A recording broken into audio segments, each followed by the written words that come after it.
Hello friend मित्रांनो, एक message आले होते 2-3 की रेल्वे ग्रुप डीच्या एक्झामला जाताना काय घेऊन जायला पाहिजे. तर 4 गोष्टी घेऊन जावा. पहिलं म्हणजे आय डी प्रूफ म्हणजे आधार कार्ड. दुसरं त्याची झेरॉक्स एक घेऊन जावा. तिसरं असेल ई कॉल लेटर, ठीक आहे, जे तुम्ही 4 दिवस अगोदर येतं ते. आणि चौथं म्हणजे फोटो तुमचा. एक फोटो तरी लागतो. 2 फोटो जरी जवळ ठेवले तरी चालतील. आणि आधार कार्ड, त्याची झेरॉक्स. अजून आय डी प्रूफ एखादा असेल तर घेऊन जाऊ शकतो. एकच आय डी प्रूफ लागतं असं पण पॅन कार्ड वगैरे असेल, ड्रायव्हिंग लायसन्स ते पण सोबत नेलं तरी चालेल.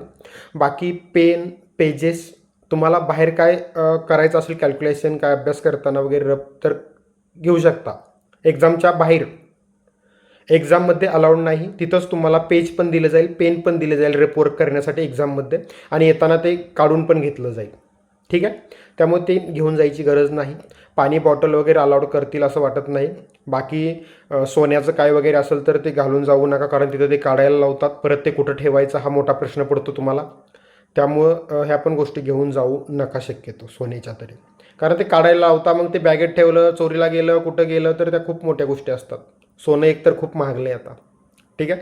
त्यामुळे ते पण लक्षात ठेवा. ह्या 4 गोष्टी सांगितल्या, एवढ्या फक्त घेऊन जावा आणि तुम्ही स्वतः जावा. बस एवढंच काफी आहे. ऑल द बेस्ट सर्वांना एक्झामसाठी येणाऱ्या. ठीक आहे मित्रांनो. Thank you friend.